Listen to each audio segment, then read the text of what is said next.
So right now we got all these lawmakers talking about how they putting these bills forth. I told you about the Black, Puerto Rican, Hispanic, Asian caucus for police reform, right? So I decided to go through bill by bill and explain it to y'all why it's a crock of shit. And I'm going to also tell you who sponsored the bill so that you can call these people up and let them know that their bill is not enough, it's not sufficient, and you know for a fact that it's not going to protect Black people. So give them a call at their various phone numbers.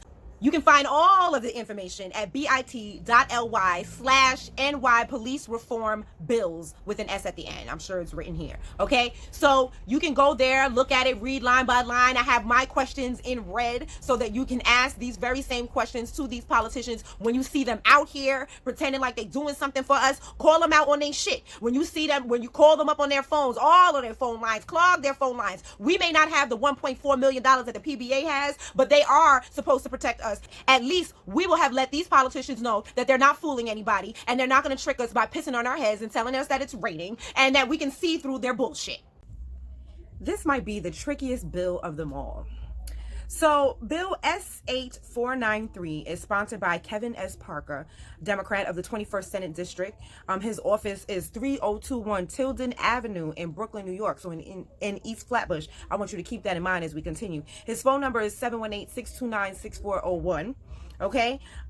This relates to the use of body-worn cameras by New York State police officers, establishes the New York State Police Body-Worn Cameras Program, requires the Division of State Police to provide body-worn cameras to be worn by all officers. Section 2 of the bill requires that state police provide all officers with body cameras and establishes policies of how and when they are to be used. See, now when you hear that, you think, oh, that's great. We do need these officers to be mandated to wear these body-worn cameras. Oh, but I live in New York City. And when you live in New York City or New York State, you know that there's a big difference between New York City and New York State. So I'm going to read this tricky language to you again. Relate to the use of body-worn cameras by New York State police officers. That is not the same thing as NYPD. Okay? New York State has their own police. Their acronym is NYSP, not NYPD. And it is the official state police force of the U.S. state of New York and employs about 5,000 sworn state troopers. So this bill, hoping to be a law, does not mandate NYPD. It mandates the state troopers, meaning the police that were in Buffalo that knocked that old white guy down and had blood coming out of his ears, not the NYPD.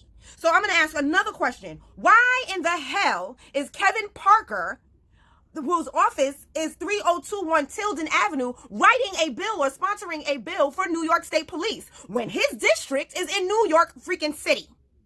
See what I'm saying? This is the trickiest language, and I'm sorry, on this one, I'm not going to even give him the benefit of doubt that he did not know. This is that tricky language that they use to get us to think that they're actually doing something for us, and they're not. Bill S1137. This is sponsored by Brian Benjamin of the 30th Senate District. His office is located 163 West 125th Street. His phone number is 212-222-7315. This prohibits police officers from using racial and ethnic profiling, and I'm adding against Black people. Requires that procedure be established for taking and review of complaints against police officers and racial and ethnic profiling, again, and I'm adding again, against Black people. Call us by our names in these bills, because you make sure to call everybody else by theirs. Call us by our names to make sure that we are protected under these bills. Allows an action for injunctive relief or damages to be brought against law enforcement agency, any agent of the law enforcement agency, and the supervising of an agent.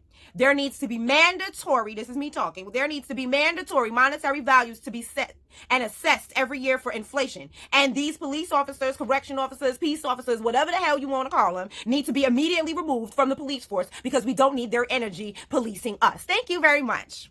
Subdivision 2 prohibits law enforcement agencies and law enforcement officers from engaging in racial or ethnic profiling, and I'm adding against Black people. Subdivision 3 requires that every law enforcement agency to promulgate and adopt an anti-racial profiling. I'm going to say adopt, to let go of your anti-Black racial profiling policies, as well as procedures for reviewing complaints and racial or ethnic profiling against Black people. I'm adding that again. I'm going to keep adding it everywhere. A copy of each complaint and a written summary of the deposition would be required to be forwarded to the Division of Criminal Justice Services. The Division of Criminal Justice Services. Where have I heard that before? You mean the same criminal justice services that currently incarcerate black people at a disproportionate rate? Huh? And what is the penalty if they don't? We need a penalty to be put in this law, and the penalty needs to be reassessed every year just to make sure that you're penalizing the assailants, okay? Subdivision 4 requires each law enforcement agency to collect, maintain data with respect to their civilian interactions while conducting routine and spontaneous investigatory activities. Once again, you mean the same agencies that currently provide protection for the members of the NYPD that murder black people? How are we supposed to trust this? How are you going to fix this? Because what you got written here ain't enough. Subdivision 5 requires every law enforcement agency to compile the data and forward an annual report of the Division of Criminal Justice Services by March 1st of every year. Once again, you mean the same criminal justice services that currently incarcerate black people at a disproportionate rate? And what is the penalty if they don't?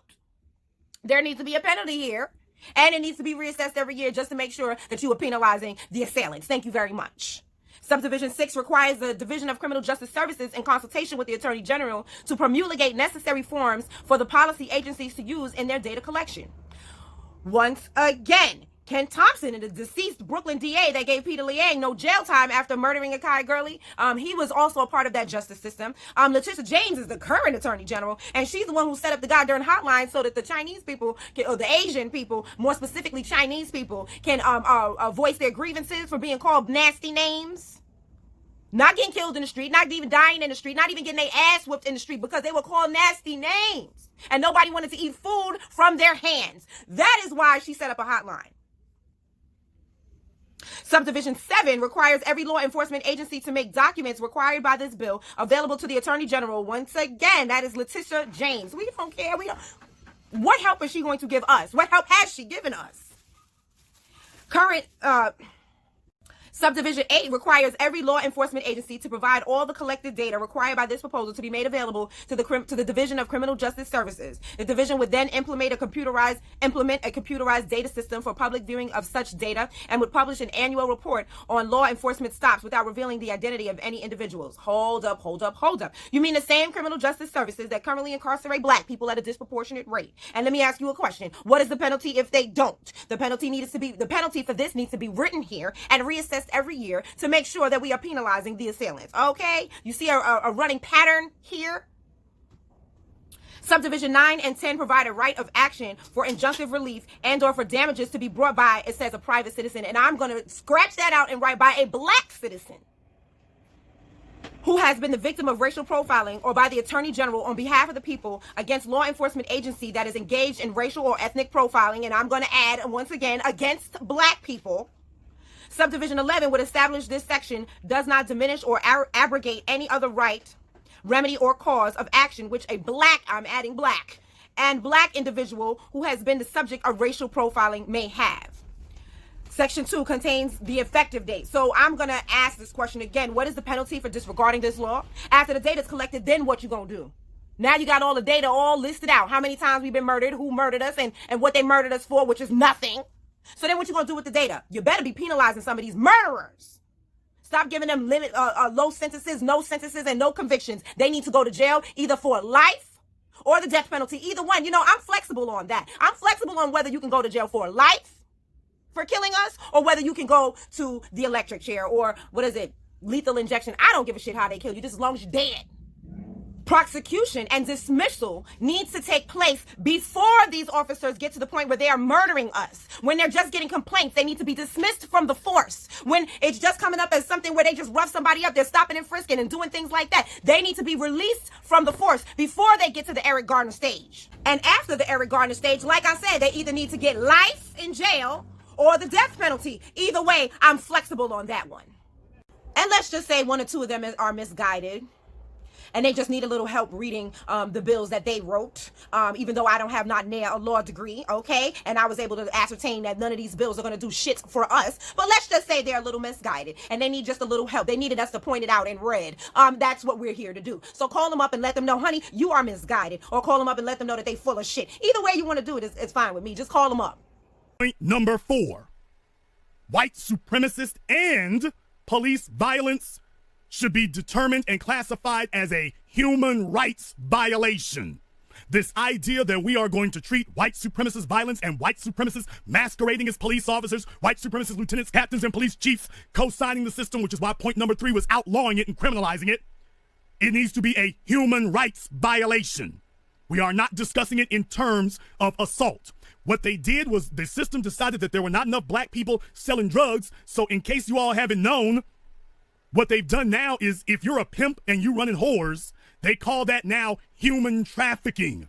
Now, it used to be that human trafficking had a very specific meaning. It meant that you kidnapped females. It basically was like, you kidnap females or kidnap people. It was like slavery. You had to take them against their will. Today, they have redefined human trafficking and saying that if you're a pimp, but specifically only if you're black male pimps, well, you're not guilty of pimping anymore. Why, that's human trafficking. And oh, we've got a whole list of international laws. So they have criminalized that basically on the level of Nazi Germany. Very glad that you started this process. It is now time for white supremacist and police violence to be classified as a human rights violation. When third world countries have armed police out there shooting unarmed citizens and those governments defend and condone the acts of their police forces, the United States is quick to call those human rights violations. But when police in America murder unarmed black people, when white citizens murder unarmed black people, the United States calls that proper police procedure and self-defense. But when a black person tries it, all of a sudden you find out you're in jail. That language of calling it proper police procedure and self-defense, that language didn't work for the Nazis, and it shouldn't work in New York, California, or anywhere else. The only reason that George Floyd, Eric Garner, Philando Castile, Tamir Rice, and most black victims of police violence stand still while they are executed by police is because the cop has a gun drawn on them. That is a human rights violation. When someone who is supposed to be representing the government abuses that authority and commits murder or assault, that is a human rights violation because you are taking advantage of people who are submitting to the law, and then you're condoning somebody violating their human rights because the law is supposed to first and foremost defend our human rights, not defend someone's profession. And in every other instance of society, when a person commits an offense or a crime, simply having a gun in your possession enhances the charges. Now, you know, if somebody is a driver of an 18-wheeler and they run over 3 people deliberately, they're charged with vehicular manslaughter or vehicular homicide, even though the truck is a part of their job duties. If they started off okay and then changed at the last minute and committed a crime, you're going to be held accountable because you're driving a vehicle. That's the way it works in every other aspect of society except for police. Police have been given an exemption in this area. Not because it makes legal, logical sense, but because politicians understand that if black people can't be economically controlled, then they must be violently terrorized, and protecting police while they use guns to execute that violence is a necessity. The police are the chosen state goons and thugs who carry out state-sanctioned violence against black people. So if it is a human rights violation, what should be done? The police are the military enforcement arm of white supremacy. And the George W. Bush administration over a decade ago reported that law enforcement in America has been totally and completely co-opted and infested from top to bottom by white supremacist elements. And yet there's been nothing done to root them out and remove these white supremacist operatives. Once again, we needed to have a Nuremberg type event, and that hasn't happened.